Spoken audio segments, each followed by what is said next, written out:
안녕하세요. 오늘은 70대 이 씨와 박 씨 두 분의 이야기로 시작해볼까 합니다. 실버타운에서 만나셨다고요? 두 분 관계가 깊어지면서 이 씨 자녀분들 걱정도 같이 커지고 있다고요? 혹시 어머니 재산이 박 씨에게 넘어가는 건 아닐까? 뭐 이런 현실적인 고민이신 거죠. 보내주신 자료들을 보니까 이게 생각보다 많은 분들이 겪을 수 있는 문제더라고요. 그래서 오늘은 이 황혼연애와 상속이라는 두 가지 문제가 이렇게 얽힌 상황, 저희가 속 시원하게 한번 파헤쳐 보겠습니다. 이 복잡한 법률 문제부터 또 현실적인 대비책은 뭐가 있을지 꼭 아셔야 할 핵심만 딱 짚어드릴게요. 사랑은 존중해야겠지만 이 재산 문제는 또 어떻게 지혜롭게 풀어가야 할까요? 네, 가장 먼저 확실히 해야 할 게 있습니다. 법적으로 혼인 신고를 했느냐 안 했느냐. 이게 아주 결정적입니다. 그냥 연인 관계다. 이것만으로는 법적인 상속권이 전혀 없어요. 하지만 혼인 신고를 딱 했다. 그러면 법적인 배우자가 되는 거죠. 그리고 우리 민법에 따라서 자녀와 함께 상속인이 됩니다. 그때 배우자는 자녀 한 명목보다 1.5배를 더 받게 돼요. 예를 들어 자녀가 둘이다. 그러면 배우자가 3, 자녀가 각각 2, 2, 뭐 이런 비율이 되는 겁니다. 아, 혼인신고는 안 했지만, 뭐랄까, 부부처럼 지내시는 경우 있잖아요. 사실혼 관계? 이런 경우는 상속권이 없는 거군요. 최근에 헌법재판소 결정도 그랬다고 하고요. 그럼 결혼을 안 하시면 재산을 넘겨줄 방법은 아예 없는 건가요? 그 박 씨 같은 분은 전혀 못 받는 건지. 네, 맞습니다. 사실혼 관계만으로는 법적 상속권이 인정되지 않아요. 하지만 결혼 안 했다고 해서 재산을 넘겨줄 방법이 아예 없는 건 아닙니다. 살아계실 때 증여를 하실 수도 있고요. 또 유언을 통해서 특정인에게 내 재산을 남기겠다 이렇게 명시하면 그게 가능해요. 그러니까 이 씨가 박 씨에게 증여를 하거나 유언을 할 수 있다는 거죠. 아, 그러니까 자녀분들 걱정이 바로 이 지점이겠네요. 어머니께서 결혼은 안 하셔도 마음만 먹으면 박 씨에게 재산을 주실 수 있다는 거니까요. 그럼 자녀들은 그냥 지켜볼 수밖에 없나요? 방법이 없을까요? 꼭 그렇지만은 않습니다. 우리 법에 아주 중요한 제도가 하나 있는데요. 바로 유류분이라는 겁니다. 이게 뭐냐면 법정 상속인이 법적으로 최소한 이 정도는 받아야 한다 하고 보장하는 상속 지분을 말하는 거거든요. 만약에 부모님이 특정인에게 재산을 너무 많이 증여하셨거나 유언으로 남겨서 내 법정 상속분이 침해됐다. 그러면 그 부족한 만큼을 돌려달라고 청구할 수 있어요. 이걸 유류분 반환 청구라고 부릅니다. 아, 유류분. 다행이네요. 그런데 이 청구 아무 때나 할 수 있는 건 아니죠? 제가 듣기로는 기한이 아주 중요하다고 하던데요. 네, 맞아요. 이게 정말 중요합니다. 아주 중요합니다.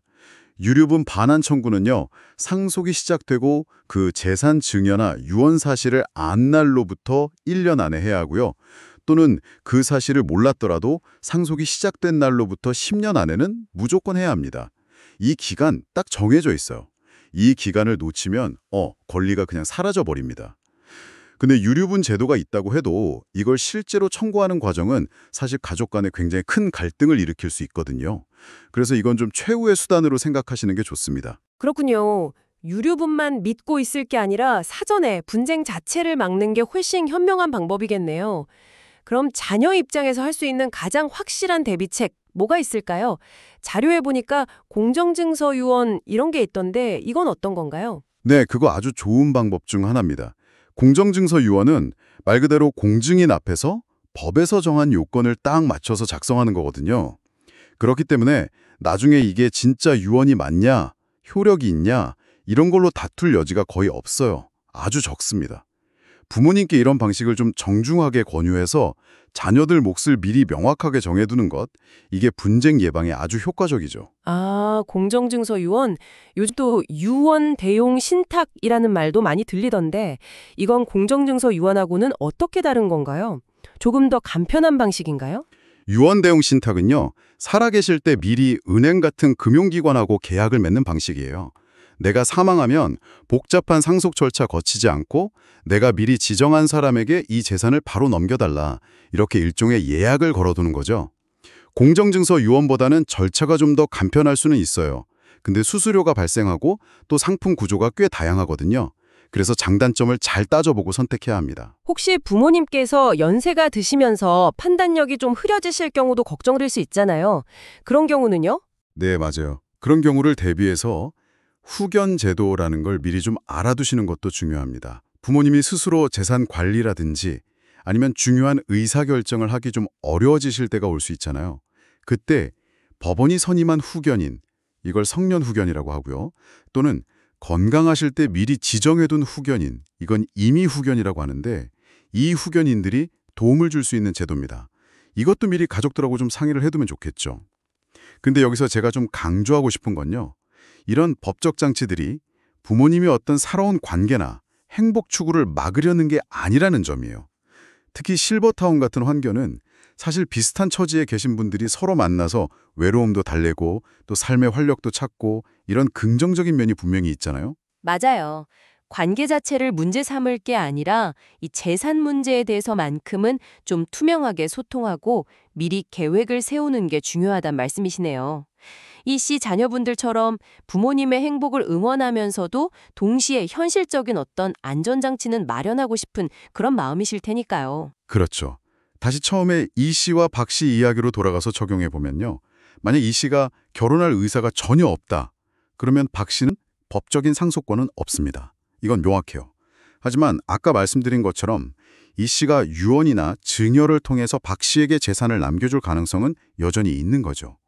이때 이 씨가 미리 공정증서 유언으로 자녀들 몫을 명확히 해두시거나 아니면 유언 대용 센탁 같은 걸 활용하시고 또 혹시 모를 상황에 대비해서 후견 제도까지 미리 논의를 해두신다면 자녀들의 불안감을 크게 줄이면서 어머니의 삶도 존중하는 길이 될 수 있을 겁니다. 그리고 혹시라도 정말 만약에 경제적인 학대 같은 좀 긴급한 상황이 의심된다. 그럴 때는 바로 노인보호 전문기관 번호가 1577-1389거든요.